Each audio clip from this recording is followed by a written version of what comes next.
Hello guys, welcome back to another video, which is a tutorial in Python. Learn Python like ABC series. And in the previous video, we looked at variables, what variables are in programming, and we looked at how we could create a variable in Python. And I still got a code over here.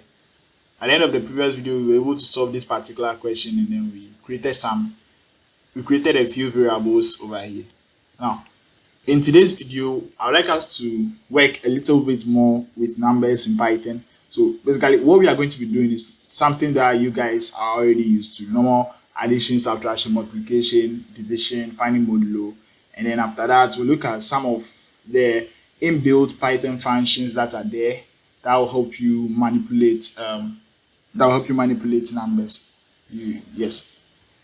So without wasting much time, let's get into it. It's not going to take any time. Now in today's video, I'm going to be using the terminal more than the actual script file because I'm only going to be demonstrating things that you already know. So this is how we are going to start. In my terminal, I'm going to type in Python. This I showed in one of the previous videos where I said that if you type in Python in your terminal, if you do everything right and install Python the right way, and you type in Python in your terminal, you would get a Python interpreter available to you. That's designated by these three greater than signs over here. It's more like an arrow. And with this prompt, you can input any Python code over here and it will do whatever Python can do for you. For example, I could write a print statement over here and write hello in quotation marks, and if I hit the enter key, then it should print the hello for me on the screen. So basically it's very easy, and I showed you how to exit it by typing in exit with braces at the end. This is just a function that does the exit. So if you exit it, you are back to your terminal. Now with that being said, I'm going to go back into the Python interpreter. I'm going to go get to the Python interpreter, and in this interpreter we are going to do what we have to do with the numbers. Now, how do you manipulate numbers? Let's first talk about addition. Now, to add two numbers in Python, all you need to do is to basically use the plus sign. So for example, 3 plus 5. If I hit the enter key, it returns 8 for me because that's the value of 3 plus 5. Now, you can also decide to put these values inside variables before you add them. So I could be like a equals 3. I've created a variable named a and I've placed the value 3 in there, which is an integer. So a equals 3, I hit the enter key. You don't expect that to print anything on the page for me because I'm not printing anything out, right? I'm not doing anything. I'm only creating a variable and storing a value 3 in it. Then I'm going to create another variable, b equals 5, hit the enter key. It has been created. Now if I do a plus b and I hit the enter key, it brings back 8. So you can still use variables. You can still use variables to do the addition and subtraction and the rest. Same thing for subtraction. If I do 3 minus 5, hit the enter key, brings me minus 2. If I decide to do a minus b, or I decide to do a minus b plus c, and I hit the enter key, it tells me that there is an error because obviously I didn't create any variable called c. So it tells me that what? There is a name error. The name c is not defined. So I didn't define any variable as c. So all I need to do is to maybe define something called c before I do it. So maybe c should be equal to let's say, what should I make c? C should be equal to 7, and as c is equal to 7, all I'm going to do is to do the same thing again: a minus b plus c, and it brings me back the result as 5. Now, if you are thinking about how all of this work, yes, there is an order of precedence. Yes, there is an order in which the operations are performed. It's very simple. It's just the same as board mass with some other things added to it. For example, if I'm supposed to find the score of a number, that would precede multiplication before we go to the normal addition. You use brackets and then you go to subtraction. So it's very easy to do. The order is very simple. It's just like any normal thing. I would advise that you use brackets to show the exact order that you want. Don't try and write the things thinking that you already know how board mass works, so you wouldn't worry yourself. Use brackets to explain the thing to yourself that this is how you want the thing to work. Now I'm going to write an expression over here first, then I'm going to explain the expression to you.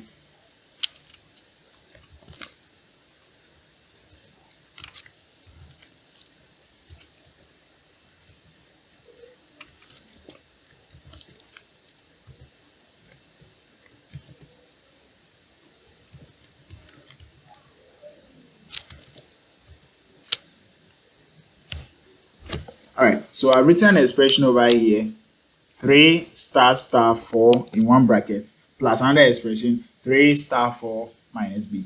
Now, the new thing over here is star star and star. Whenever you use star star, you are basically saying that 3 to the power 4. So the star star is designating power over here. So 3 to the power 4. Then after doing that expression, you should add it to 3 times 4. If you just use one star like I've done over here, this one means multiplication. So 3 times 4. Then after doing that, I want to subtract the value of b from whatever results I got from the first part. So if I hit the enter key, it should bring me back a certain result. This is definitely correct because the computer is much more smarter. Well, it's not smarter than humans, but it can be able to do all these calculations without any error. So this particular expression I've written over here, this is the solution to it. So far we've learned how to do addition. Addition, you just use the plus. If you want to do subtraction, you use the minus sign. If you want to do multiplication, you use the star. If you want to raise a number to a certain power, you use 2 stars. If you want to specify a particular order for the things to occur, you use a normal bracket, a normal braces to do it. So that's it. Now you've noticed that I've done addition, I've done subtraction, I've done multiplication, I've done to the raising a number to a power, and I've even done separating things using the bracket. One thing I've not done is division. Now division is not that straightforward when it comes to Python. There are two kinds of divisions that you can do in Python. There is integer division and there is just the normal division, which could possibly bring back a float. Now let me show you one thing. If I want to divide 5 by, if I want to divide something like, let's say I want to divide 90 by 9. This is the normal way of writing division. I use a normal slash. So 90 divided by 9. That's how you write division in Python. If I hit the enter key, you realize that it brings back 10.0. You realize that there is a 0.0 over here. Now, whenever you do a division with the normal slash, you end up getting a float instead of an integer. We started with integers, but then after doing the division, we ended up getting a float. That's how the normal division works in Python. But to be specific, if you want to be specific and you want to tell Python that you only want an integer at the end, then you use a double slash. 90//9. This one is saying that do an integer division of 90 by 9. So if you hit the enter key right here, this one you get 10 instead of 10.0. So you have to be careful over here. It's very important that you know that there is a normal division which brings back a float, and there is an integer division which brings back an integer when you do the division. So there are two kinds of divisions in Python: integer division and the normal division. Now, let me show you an example of something very important. If I write 5 over 2 over here, or let's say 5 over 3, and I hit the enter key, this is 1.6666 up to 7. Under normal circumstances, if I'm supposed to round this number to the next decimal place, I will say that it is just 2, right? If I'm supposed to convert it to an integer, I'll probably say it's 2. But if you do an integer division, 5//3, and hit the enter key, it brings back 1. Now you realize that it doesn't do a round off. It doesn't care about what is at the decimal location over here. All it does is that it brings back the integer part of whatever float that it got back as a result. So he only brought back the 1. He forgot about the 6 over here. He didn't think about rounding it off to any particular number. Now, so just note that the division in Python is a bit tricky and you need to practice it to understand it a lot. So there is integer division and there is a normal division. Right now we've covered addition, subtraction, multiplication, division, raising numbers to a certain power, and using brackets to separate certain operations and showing the the order in which you want the operation to take place. Now, mind you, everything I'm doing over here, instead of doing 90 divided by 9, I could have put them in variables and I could have divided the variables from there. For example, I could have said that x equals 90, then I'll say y equals 9, then I'll do x divided by x divided by y, and then it will bring me back the 10.0 as it did earlier. You bring back the 10.0 as it did earlier. So don't worry about this. You can still use variables to do this. In actual sense, I advise that you use variables to do it. But in this case, we can't really change the variables. We can't go back and change something on this line. That's the only bad thing about using the C and D. But for practicing, for doing something very small, the CMD is fine. You can use your CMD to practice it. That's what I'm trying to show you over here.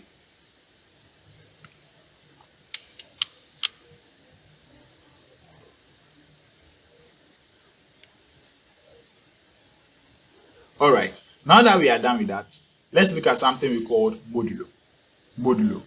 Now, I'm sure you guys have heard of modulo already. It's basically like it basically returns the remainder when you divide something. So if I do um 5 modulo 2, it will bring me back 1 because that's the remainder when I divide 5 by 2.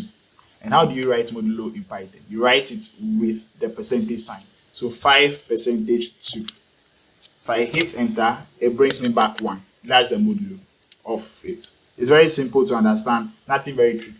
Usually you use these things to check whether a number is divisible by another number or not. Because if the modulo of 5, sorry, if 5 mod 2 is equal to 0, then it means that 2 is able to divide 5, without leaving any remainder, which means that 5 is divisible by 2. So usually use modulo when you want to know whether a number is divisible by a certain number. So they will ask you, how do you figure out a number is an even number in Python? Well, just find the number modulo 2 in Python. If it returns 1, then it's an odd number. If it returns 0, then it's an even number. It's very simple to do.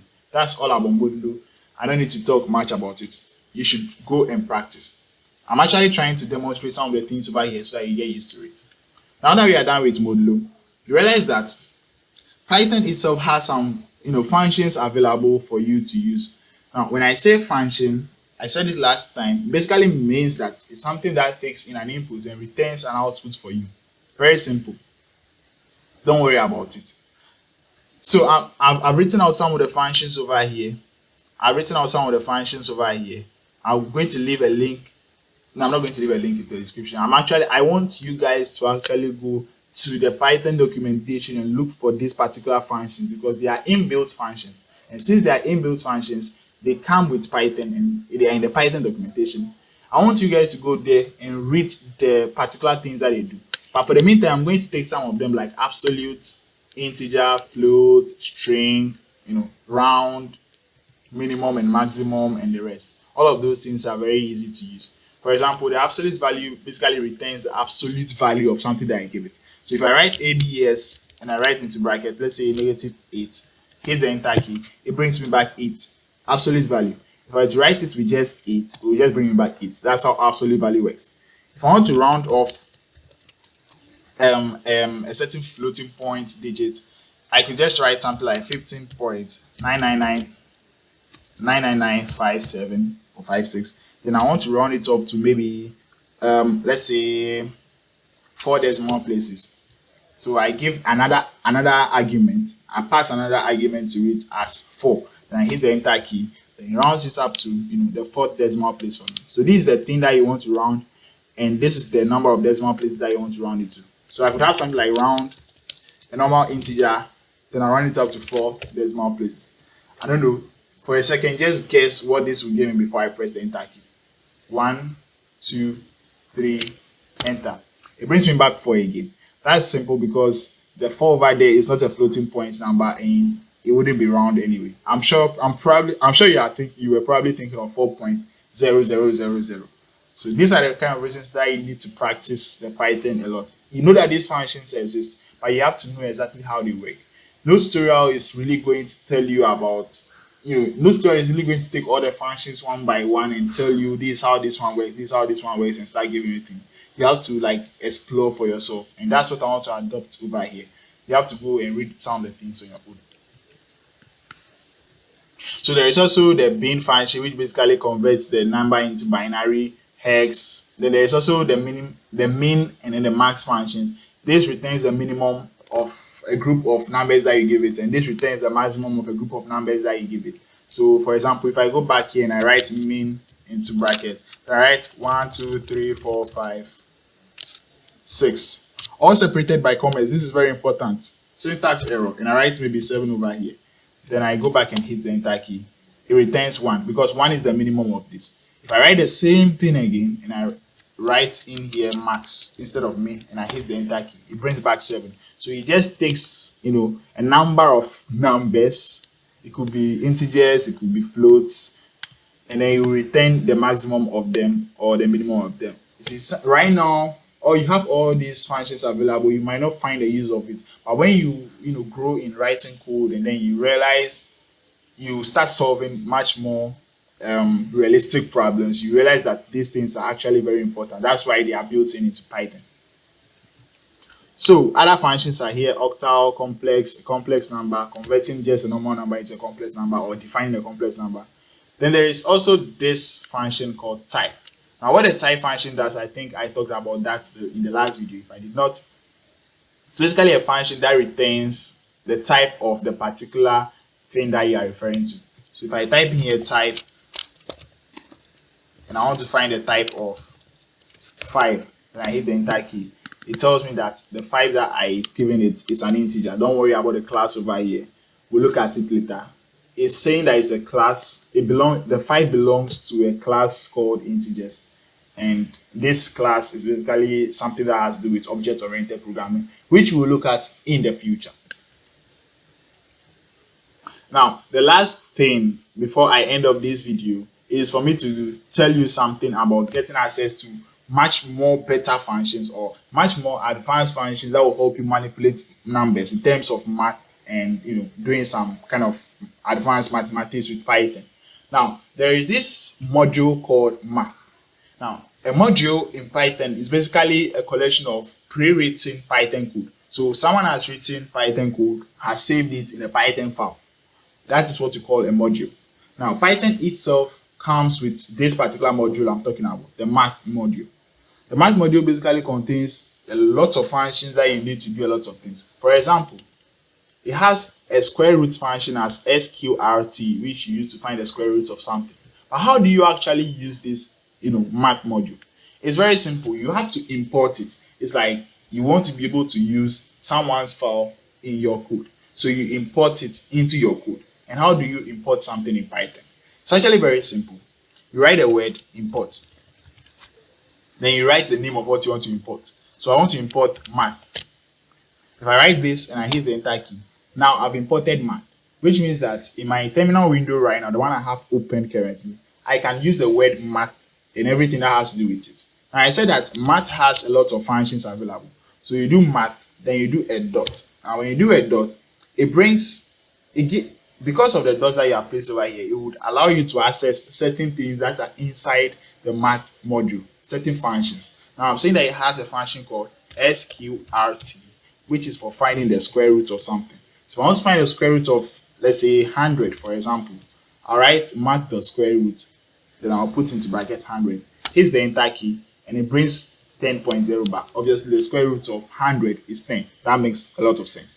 Now, I know you are probably thinking, this is a lot to take in right now because I just talked about imports, I'm talking about different files of Python and all of that. But the honest truth, the truth is that we will look at this again when we start looking at, start working with packages and modules. But for now, know that to import a module, you use the import statement over here, and then you just import whatever you want to import by giving it its name. Then you can use that thing. Now, when you go online,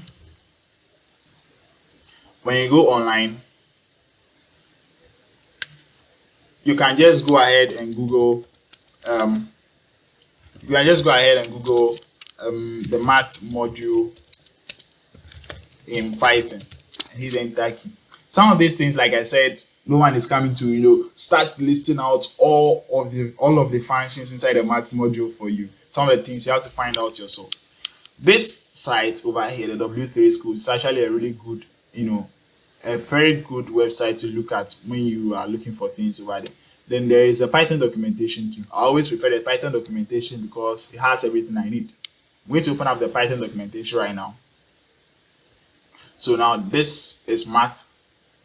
And now we have a lot of functions over here. For example, math.ceil, which is returning the ceiling of x, the smallest integer greater than or equal to x. If x is not a float, delegates to blah, blah, blah, which will return whatever. So you have to look at all of this and know exact thing that they will do. So there are a lot of functions inside the math module. There's math.fsum, fxrep, math.gcd.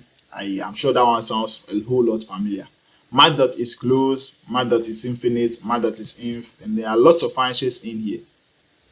Trigonometric functions, math.acos, math.asine, which I'm sure would have to do with the sines, the cosines, and all of that. A lot of things are here inside the math model. So if you want to work with math, all you have to do is to come here, look at the particular function that you need, and use it. Now, one last thing before the video ends. Don't think that you need to keep all of these functions in your head. Honestly, I don't even know these things exist. I don't even know there is something called math.com. But just know that the math model can do them. You don't need to keep the functions in your head, because every time you are coding, you have this documentation available to you. See, the fact is that the more you code, the more the thing that you use, stays with you.